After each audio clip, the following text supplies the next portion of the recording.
बिस्मिल्लाहिर्रहमानिर्रहीम। अस्सलामु अलैकुम दोस्तों, नई वीडियो में खुशामदीद। दोस्तों, पेशावर खुदकुश हमले के बाद खतरनाक सूरत हाल पैदा हो गई। पुलिस के जवानों की बगावत, IG KPK ने बड़ा ऐलान कर दिया, जबकि मुल्क बड़ी तबाही की तरफ जाना शुरू हो गया।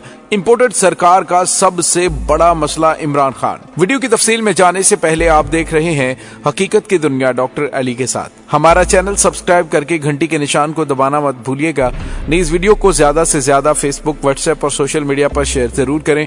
शेयर और लाइक करने के साथ साथ कमेंट बॉक्स में पाक फौज जिंदाबाद, पाकिस्तान पाइंदाबाद और पाकिस्तान के गुमनाम हीरोज को सलाम का नारा कमेंट जरूर कीजिएगा। दोस्तों, पाकिस्तान के मौजूदा सियासी और मुआशी हालात का फायदा उठाकर यूं लगता है दुश्मन पाकिस्तान के उस हसास नुक्ते को टच कर चुका है जिससे पाकिस्तान में बड़े पैमाने पर तबाही हो सकती है। जी हां दोस्तों, 2 हफ्ते पहले मोदी का वो बयान ऑन द रिकॉर्ड मौजूद है जिसमें उसने कहा था कि पाकिस्तान को हमने इस नहज पर पहुंचा दिया है कि वो खुद ही आपस में लड़ लड़ कर मर जाएंगे। तो इससे हमें दुश्मन की उस कार्रवाइयों को मद्देनजर रखते हुए मुल्क को इंतशार और अनारकी की जानिब बढ़ने से रोकने के लिए इंतहाई अक्लमंदी का सबूत देना होगा।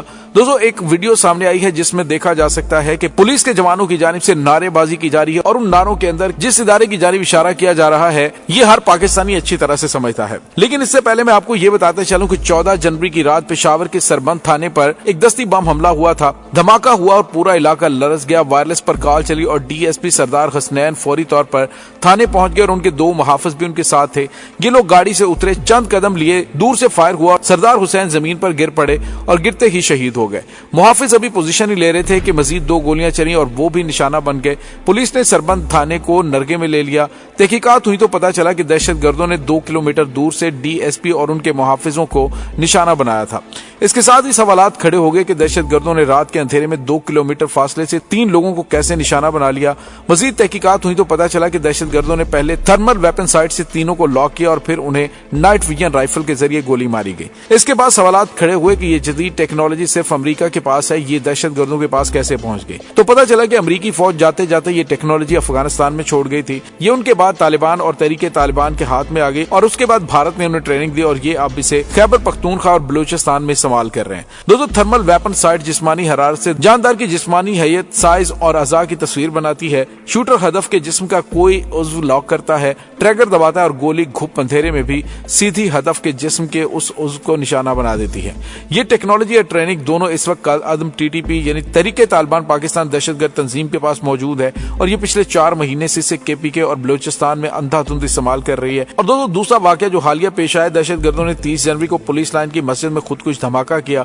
अब तक की तलात के मुताबिक 101 लोग शहीद हो चुके हैं, 203 से ज्यादा जख्मी हो चुके हैं। इनमें 98 पुलिस एहलकार हैं और ये तमाम लोग नमाजी थे। ये जोहर की नमाज के लिए मस्जिद में जमा हुए थे और ये लोग अल्लाह के घर में दहशतगर्दी का लुकमा बन गए। तो दोस्तों, यहाँ पे आपको ये बताते चलें कि अब जो दुश्मन की जानिब से खेल खेला गया है ये बहुत ज्यादा खतरनाक है। IG खैबर पख्तूनख्वा मौज़म जहां इंसारी ने कहा है कि पेशावर पुलिस लाइंस खुदकुश धमाके पर पुलिस के जवानों को एहतजाज पर ना उकसाया जाए और ना कि लाशों पर सियासत की जाए। दोस्तों, याद रहे कि पहले ये अफवाह फैलाई गई कि KPK में होने वाला ड्रोन अटैक था, लेकिन IG पुलिस ने कहा कि पुलिस लाइन धमाका ड्रोन का नहीं बल्कि खुदकुश हमला था। जवानों को गुमराह करके सड़कों पर निकालने को बर्दाश्त नहीं करेंगे। उन्होंने कहा कि जनाजों की तदफीन से अभी हम फारिग नहीं हुए कि नया तूफान खड़ा कर दिया गया है। हम गम में हैं, लिहाजा अफवाहों से हमारे दुख में मजीद इजाफा ना किया जाए। जवानों को सड़कों पर लाना किसी सूरत कबूल नहीं, एक एक शहीद का बदला लेंगे। मौज़म जहां इंसारी ने दावा किया कि खुदकुश हमलावर की शनाख्त हो गई है। अब दहशतगर्दों के नेटवर्क के बिल्कुल करीब पहुंच चुके हैं। दहशतगर्द अकेले नहीं बल्कि इसके पीछे पूरा नेटवर्क था। खुदकुश हमला आवर को हदफ दिया गया जो कि 12:36 पर पुलिस लाइंस में दाखिल हुआ। IG KPK ने कहा कि खुदकुश हमलावर का पता लगा लिया गया, उसका चेहरा भी पता चल गया है। खुदकुश हमलावर पुलिस यूनिफॉर्म में मोटरसाइकिल पर आया जिसने हेलमेट पहना हुआ था और मोटरसाइकिल पर इंजन और चेसिस नंबर जाली था। मोटरसाइकिल को ड्रामा करके साइड पर ले जाया गया और उसने पुलिस लाइन में पहुंचकर हवलदार से पूछा कि मस्जिद क्या है। उन्होंने कहा कि धमाके की CCTV फुटेज सामने आ गई है। खैबर रोड से फुटेज में खुदकुश हमलावर का पता चला जिसने मास्क पहना हुआ था और जाए वकुआ से खुदकुश हमलावर का मिलने वाला सर और CCTV फुटेज में नजर आने वाला हमलावर एक ही है। मौज़म जहां इंसारी ने बताया बताया कि ड्रोन हमले के बारे में अफवाह फैलाई गई कि ये बिल्कुल गलत बात है। आईडी लगाने के शवाहिद नहीं मिले और जाए वकुआ पर कोई गड़ा नहीं। बम डिस्पोजल यूनिट की रिपोर्ट में धमाका खुदकुश है। उन्होंने कहा कि धमाके में TNT बारूद इस्तेमाल किया गया, जबकि बिल्डिंग को गिराने वाला बारूदी मवाद इस्तेमाल किया गया। जख्मी एहतियात की वजह से बच गए, उनको मलबे से निकाला गया। धमाके में 5 से 10 लोग शहीद हुए होंगे, लेकिन ज्यादा बाद 2500 फीट छत गिरने से हुई। 50 फीट का हाल था, जिसके पिलर्स नहीं थे, जिसके बायस छत गिरी। मस्जिद 50 साल पहले बनी थी, जबकि मस्जिद का कमरा मुकम्मल तौर पर बंद और पुराना हाल था। उन्होंने बताया कि 5 से 10 हजार टेलीफोन्स की जियो फेंसिंग कर रहे हैं और अलबत्ता 24 घंटे की फुटेज देखने के लिए 1 दिन चाहिए। आईजी खैबर पख्तूनख्वा ने कहा, जो बात कहूंगा उस पर खड़ा हूं, वाकया मेरी कोताही है, सिपाहियों की नहीं, सूबे के लोगों के सामने मुल्जिमान को लाऊंगा। तो दोस्तों, सोशल मीडिया पर हमला आवर की तस्वीरें भी जारी कर दी गई हैं। दूसरी जानिब आपको ये बताते चलें कि साने पेशावर में मुलविस खुदकुश हमला आवर की जाए वकुआ पर नमाज जुमा को पहुंचने का भी इंकशाफ हुआ है। पुलिस राय का कहना है कि दौरान तहकीकात ये बात सामने आई कि जुमे की नमाज में खुदकुश हमलावर का निशाना पुलिस की सीनियर क़यादत थी। ताहम सख्त सिक्योरिटी की वजह से खुदकुश हमलावर जुमे को मस्जिद के करीब से वापस चला गया। जुमे की नमाज CCPO और सीनियर पुलिस अफसरान इसी मस्जिद में अदा करते हैं। इसी रोज पुलिस की आला क़यादत नमाज जुमा के लिए मस्जिद में मौजूद थी, जिस वजह से सिक्योरिटी इंतजामात इंतहाई सख्त थे। दोस्तों, दूसरी जानिब आपको ये भी बताते चलें कि अफगानिस्तान के वजीर दिफा की जानिब से गुज़िश्ता रोज कुछ सवालात उठाए गए। उनकी जानिब से कहा गया कि हमें 40 साल हो गए जंगें लड़ते हुए, हमने आज तक ऐसी खुद को जैकेट नहीं देखी जिससे छतें गिर जाएं। पाकिस्तान को हम पर इल्जामात लगाने की बजाय अंदर के मामलात देखने होंगे कि वहां से कौन क्या कर रहा है। तो दोस्तों, यहाँ पे आपको ये बताते चले कि इसमें तो कोई शक ही नहीं कि पाकिस्तान में होने वाली दहशतगर्दी के ताने बाने हमसाया मुल्क भारत से मिलते हैं। जिस तरह से मैंने आपको बताया कि अमरीकी वेपन्स को पाकिस्तान में इस्तेमाल किया जा रहा है। दोस्तों, हालांकि जिस तरह के सिक्योरिटी थ्रेट्स थे, ऐसे में हमलावर उस मस्जिद तक पहुंच जाना एक बहुत बड़ा सवालिया निशान है। दोस्तों, यहाँ पे आपको इस लोकेशन के बारे में अगर बताऊं तो आप हैरान रह जाएं कि पेशावर की पुलिस लाइन सूबे की रेड जोन है। ये GHQ जैसा हसास इलाका है और इसके अंदर 2500-3000 हजार पुलिस एहलकार रहते हैं। पुलिस लाइन्स का गेट इंतहाई महफूज और फूल प्रूफ है। गेट से पहले भी पुलिस की एक मोर्चा पकड़ आती है, लेकिन खुद कुछ हमलावर ने पकड़ भी क्रॉस की।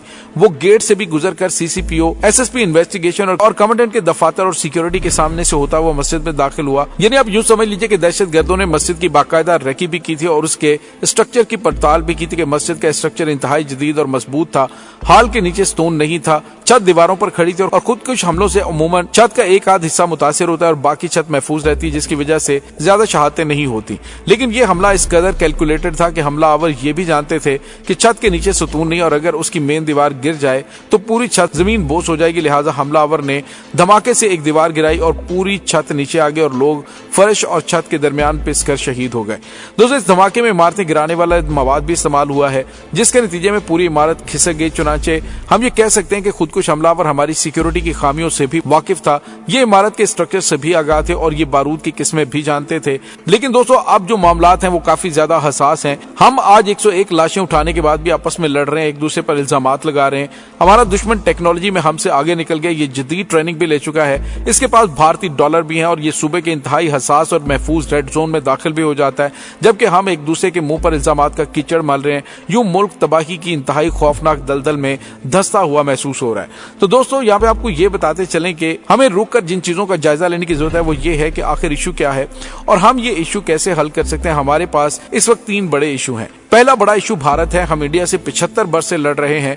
हजारों लोग अब तक इस लड़ाई में जान दे चुके हैं और हम 3 या 4 जंगें में लड़ चुके हैं, लेकिन कश्मीर का इशू आज भी वहीं का वहीं खड़ा है जहां ये 1947 में था। और ये हकीकत है कि पाकिस्तान और भारत में अब अगर जंग हुई तो वो एटमी जंग हो सकती है और उस जंग में ना हम बचेंगे ना ही भारत बचेगा, बल्कि पूरा खित्ता एक तेजाब का जौहर बन जाएगा। लिहाजा हमें एक ही बार दिल बड़ा करके ये मसला खत्म करना होगा। दोस्तों, दूसरी जानिब आपको ये बताते चलें कि भारत की जानिब से हालिया दिनों में जो काम किया जा रहा है वो पाकिस्तान के अंदर अनारकी फैलाने की साजिश है। जिस तरह से वीडियो फुटेज सामने आई है जिसमें पुलिस एहलकार ये नारे लगा रहे हैं कि ये जो नामालूम है ये हमें मालूम है, इससे आप अंदाजा लगा सकते हैं कि पाकिस्तान के अंदर सबसे बड़ा फितना सर उठा चुका है। पाकिस्तान के वो इदारे जो पाकिस्तान के तहफ्फुज के अमीन है, अब उनको खोखला करने के लिए, उनको कमजोर करने के लिए इन साजिशों का रुख उनकी जानिब कर दिया गया है। और मीडिया पर बैठे, सोशल मीडिया पर बैठे हुए जो भी लोग हैं, उनके मुंह में जो आता है वो बोले जा रहे हैं, इस चीज का ख्याल रखे बगैर कि इससे पाकिस्तान को क्या नुकसान हो सकता है। अब मुल्क के अंदर अनारकी फैलाने की दुश्मन की साजिश कामयाब होती हुई दिखाई दे रही है। अगर हमने अक्ल के नाखुन ना लिए तो खुदा न खास्ता दुश्मन हमें 1971 जैसे हालात से दो चार कर सकता है। और इम्पोर्टेड सरकार का इस वक्त सबसे बड़ा मसला इमरान खान बना हुआ है। इन्हें चाहिए कि इस तरह की इंतकामी कार्रवाइयां करने की बजाय फुल फोकस पाकिस्तान की सिक्योरिटी और मौजूदा मामलात को हल करने पर लगाएं, मुआशी इस्तेहकाम के लिए कोशिशें करें। लेकिन हुकूमत की तान आज आकर इमरान खान पर टूट रही है। आप अंदाजा लगाइए है कि मुल्क के अंदर इतने बड़े सानहे हो रहे हैं और यहाँ पे प्रायोरिटी क्या हो कि एक खातून के खिलाफ दहशतगर्दी का मुकदमा दर्ज कर दिया जाए, शेख रशीद को उठा लिया जाए, इमरान रियाज खान को उठा लिया जाए, इमरान खान को गिरफ्तार करने की तैयारियां की जाएं। इस इम्पोर्टेंट सरकार को अकल के नाखून लेने होंगे, वरना मामलात हाथ से निकल जाएंगे और हम एक बार फिर दुश्मन की साजिशों का शिकार होकर हाथ मलते रह जाएंगे। दोस्तों, इस तमाम सूरत हाल के बारे में आपका क्या कहना है, कमेंट सेक्शन में अपने ख्यालात का इजहार जरूर कीजिएगा। इंशाल्लाह बहुत जल्द मिलते हैं एक नई वीडियो में, तब तक के लिए अपना बहुत सारा ख्याल रखिएगा। पाक फौज जिंदाबाद, पाकिस्तान पाइंदाबाद, पाकिस्तान की गुमनाम हीरोज को सलाम, अल्लाह वारिस।